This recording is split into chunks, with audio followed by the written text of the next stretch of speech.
ፓስት ፔፐሮችን ስሰራ ነበርና ምክንያቱም እኔ የ2017 ተፈታኝ ነበርኩ እና ምን አስተዋልኩ መሰላችሁ? የኬሚስትሪ ፈተና ልፈተን ፈተናውን ስገባ 5 ጥያቄ ወይም 7 ጥያቄ የሚደርስ ጥያቄዎች ከፓስት ፔፐሮች ዳይሬክትሊ የተደገሙ ጥያቄዎች ናቸው፣ ምንም ሳይቀየር ማለት ነው። እንደዛ አይነት ጥያቄዎች አጋጥሞኛል በ2017 እና ያኔ እኮ ይሄንን ጥያቄ ሰርቼ ነበር ይሄ መጣ ምናምን ብዬ እየሞላው ነበር። እንደምታውቁት ኬሚስትሪ በሳብጀክት ደረጃ በፊዚክስ እና በባዮሎጂ መካከል የሚገኝ ሳብጀክት ነው።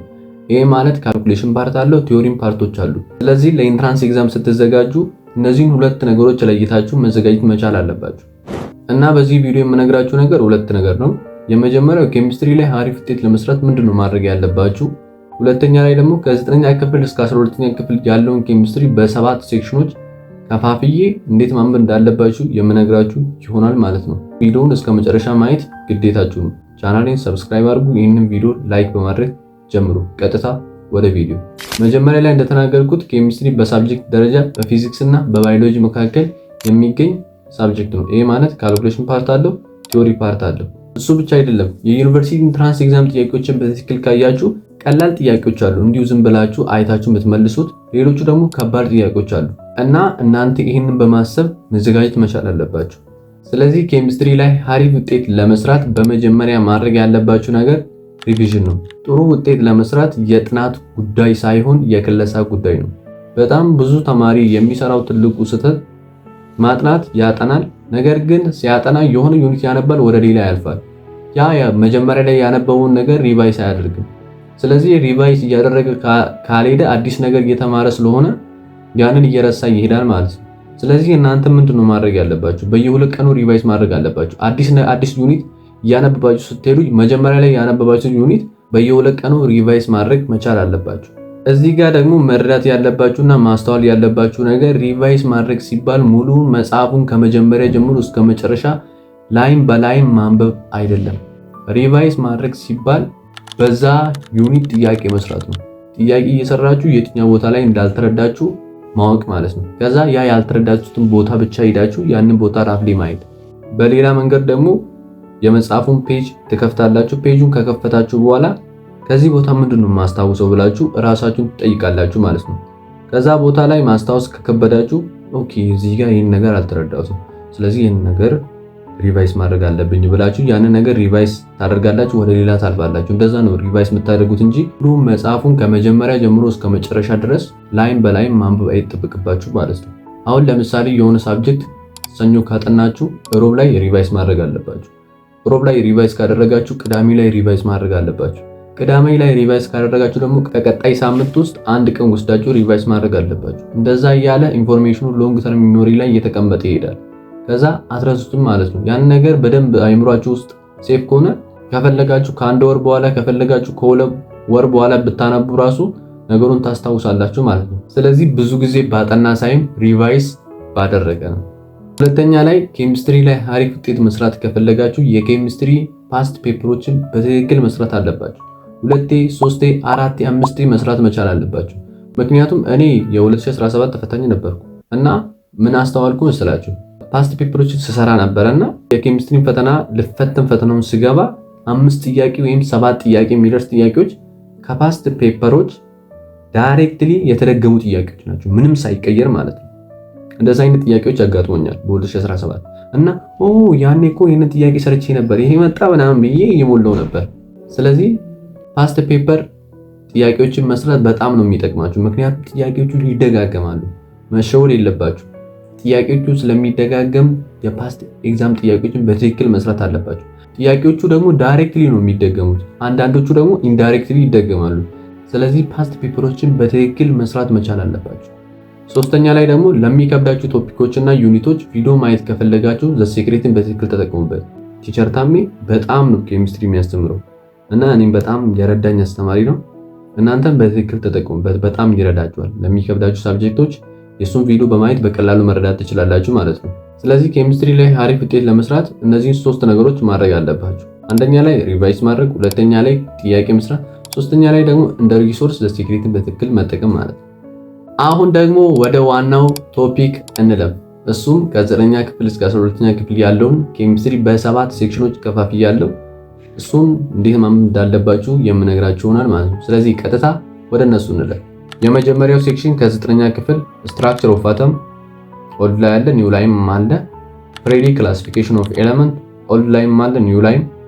ኬሚካል ቦንዲንግ እነዚህ ሶስቱ 9ኛ ክፍል ላይ ነው። 11ኛ ክፍል ላይ ደግሞ አቶሚክ ስትራክቸር ኤንድ ፔሪዮዲክ ፕሮፐርቲ ኦፍ ኤሌመንት 11ኛ ክፍል ላይ አለ።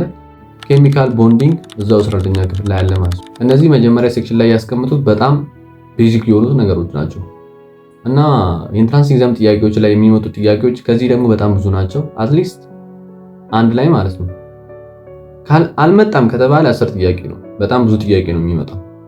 ስለዚህ እነዚህም በደንብ ማንበብ አለባችሁ። ብዙም አይከብድም፣ ግን ወደ ኬሚካል ቦንዲንግ ስትመጡ አንዳንዶች የሚከብዱ ነገሮች አሉ። እነሱም በትክክል ማየት አለባችሁ። ለዚህ ደግሞ የኢንትራንስ ኤግዛም ጥያቄዎችን በደንብ መስራት አለባችሁ ለዚህ እና የመጀመሪያ ሴክሽናችን ይህንን ይመስላል። ይህንን አንድ ላይ ታነባላችሁ ማለት ነው። ሁለተኛ ሴክሽን ላይ ያስቀመጡት ደግሞ ከ10ኛ ክፍል ኢምፖርታንት ኢንኦርጋኒክ ኮምፓውንድ ሃይድሮካርበን ኤንድ ዜር ናቹራል ሪሶርስ። 11ኛ ክፍል ደግሞ ኦክሲጂን ኮንቴኒንግ ኦርጋኒክ ኮምፓውንድ። እነዚህ ደግሞ በደንብ ማንበብ ይፈልጋል። ጊዜ ወስዳችሁ በትክክል ማንበብ ይፈልጋል። በትክክል እነዚህ ላይ በደንብ ማንበብ አለባችሁ። ምክንያቱም አያያዙም የሆነ በጣም ብዙ ስለሆኑ ማለት ነው። መጀመሪያ እነዚህዎቹን ማንበብ አለባችሁ ማለት ነው። ምክንያቱም ወደ በኋላ እንደዚህ አይነት ነገሮችን ለማንበብ ጊዜ ስለማይኖራችሁ። ይሄኛው ሴክሽን 2 ላይ ያስቀምጫለሁ። ሴክሽን 3 ላይ ያስቀመጥኩት ደግሞ 10ኛ ክፍል ሜታልስ ኤንድ ነን ሜታልስ፣ ከ12ኛ ክፍል ደግሞ ዩኒት 3 ኢንዱስትሪያል ኬሚስትሪ። ይሄም ዩኒት በጣም ብዙ ነው። እሱ ብቻ ሳይሆን ሚያዝ ነገር ነው። በቃ ስቴፖቹ ብዙ ነገሮቹም ሚያዝ ነገር ነው እና ይህም መጀመሪያ ላይ ማንበብ ያለባችሁ ዩኒቶች ናቸው። በደንብ ጊዜ ስለሚፈልጉ ማለት መደጋገም ስለሚፈልጉ ይሄኛው ሴክሽን 3 ነው ማለት ነው። ሴክሽን 4 ደግሞ ከ10ኛ ክፍል ኬሚካል ሪአክሽን ኤንድ ስቶይኪዮሜትሪ፣ ከ11ኛ ክፍል ኬሚካል ካይኔቲክስ፣ እዛው 11ኛ ክፍል ኬሚካል ኢኩሊብሪየም። እነዚህ ደግሞ በጣም ካልኩሌሽን ናቸው። በጣም ማለት ብዙ ጥያቄ ከዚህ ነው የሚመጣው ካልኩሌሽን እና ይሄኛው 10ኛ ክፍል ያለውን ኮንሴፕት ከተረዳችሁ በኋላ ወደዚህ ትመጣላችሁ ወደ 11ኛ ክፍሉ እና ካልኩሌሽን ፓርቱ ከዚህ ነው የሚመጣው በብዛት። ከዚህ ብቻ አይደለም። ይሄንን ካነበባችሁ በኋላ አሁን ሴክሽን 5 ላይ የምነግራችሁ ዩኒቶች ከዚህ በኋላ ማንበብ አለባችሁ። ምክንያቱም ይሄን ካነበባችሁ ነው ወደዛ ከሄዳችሁ በቃ በደንብ ነው አንደርስታንድ የምታደርጉ፣ በደንብ ነው ጥያቄውን መስራት የምትችሉት ማለት ነው። ስለዚህ ይሄኛውን ሴክሽን 4 በጣም ካልኩሌሽን ነው፣ ብዙ ጥያቄ መስራት አለባችሁ። አሁን ወደ ሴክሽን 5 እንለፍ። ሴክሽን 5 ደግሞ ከ10ኛ ክፍል ኢምፖርታንት ኢንኦርጋኒክ ኮምፓውንድ፣ ከ12ኛ ክፍል ደግሞ አሲድ ቤዝ ዩኒት 1 ማለት ነው። ይሄኛው ኢምፖርታንት ኢንኦርጋኒክ ኮምፓውንድ ሴክሽን 2 ላይ ጠርቼ ነበረ። ነገር ግን ከዚህ ጋርም ብታነቡ አሪፍ ነው። ምክንያቱም ስለ አሲድ፣ ስለ ቤዝ፣ ስለ አሬኔስ አሲድ፣ አሬኔስ ቤዝ ስለ እነዚህ ነገር ስለሚያወራ ይሄንን አንባችሁ ወደ አሲድ ቤዝ ስትመጡ ደግሞ በጣም በቃ አትረሱም ማለት ነው። ስለዚህ ይሄኛውን ካልኩሌሽን ታነባላችሁ። እዛ አሲድ ቤዝ ውስጥ ብዙ ካልኩሌሽን አሉ ከነዚህ ጋራ የሚያያዝ ማለት ነው። ስለዚህ ሴክሽን 4 ካነበባችሁ በኋላ ወደዚህኛው ወደ ሴክሽን 5 ትመጣላችሁ። ይሄ ሴክሽን 5 በደንብ ማንበብ አለባችሁ። ብዙ ጥያቄ ይመጣል ከአሲድ ቤዝ 3 ጥያቄ 4 ጥያቄ ምናምን ይመጣል። ስለዚህ ይሄኛውን ታነባላችሁ ማለት ነው ትኩረት ሰጣችሁ። ከዛ 6ኛ ላይ ያስቀመጥኩት ደግሞ ከ10ኛ ክፍል ኤነርጂ ቼንጅስ ኤንድ ኤሌክትሮኬሚስትሪ። እዚህ ላይ ሌላ መጨመር ትችላላችሁ፣ ሜታልስ ኤንድ ነን ሜታልስ። ከ12ኛ ክፍል ደግሞ ኤሌክትሮኬሚስትሪ። ይሄኛው ሜታልስ ኤንድ ነን ሜታልስ ሴክሽን 3 ላይ ተናግሬ ነበር ከኢንዱስትሪያል ኬሚስትሪ ጋራ ማለት ነው። ነገር ግን እዚህ ጋር ያመጣውበት ትልቁ ምክንያት ሴክሽን 6 ላይ ማለት ነው ከ12ኛ ክፍል ኬሚስትሪ ጋር የሚያያዝ ነገር አለው። ብዙም ባይሆን የሚያያዝ ነገር አለው። ከዚህም ጋራም ልታነቡ ትችላላችሁ፣ ከሴክሽን 3 ጋራ ከቅድሙ ጋር ልታነቡ ትችላላችሁ ማለት ነው። እና እነዚህ ደግሞ በደንብ ማንበብ አለባችሁ።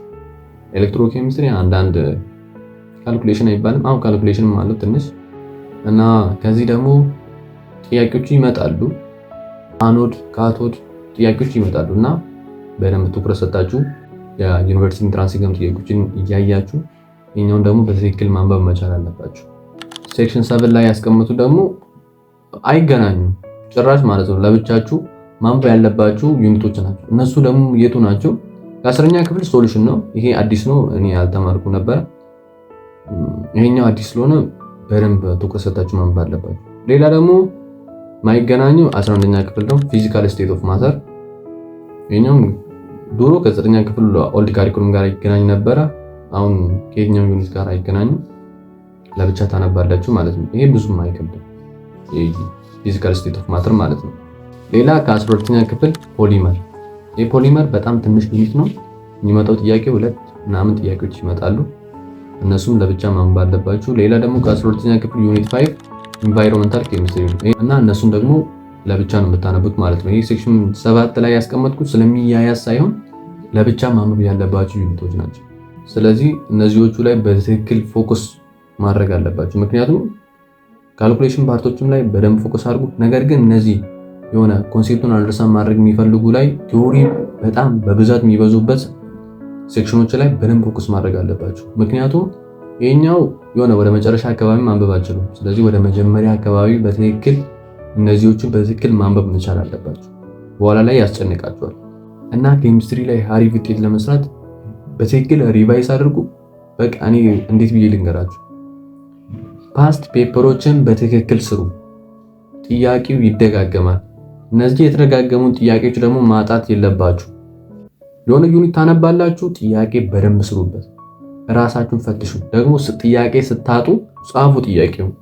ጥያቄውን ከጻፋችሁ በኋላ ያንን ጥያቄ ለምን እንዳጣችሁ ቼክ አድርጉ፣ ሪቫይስ አድርጉ።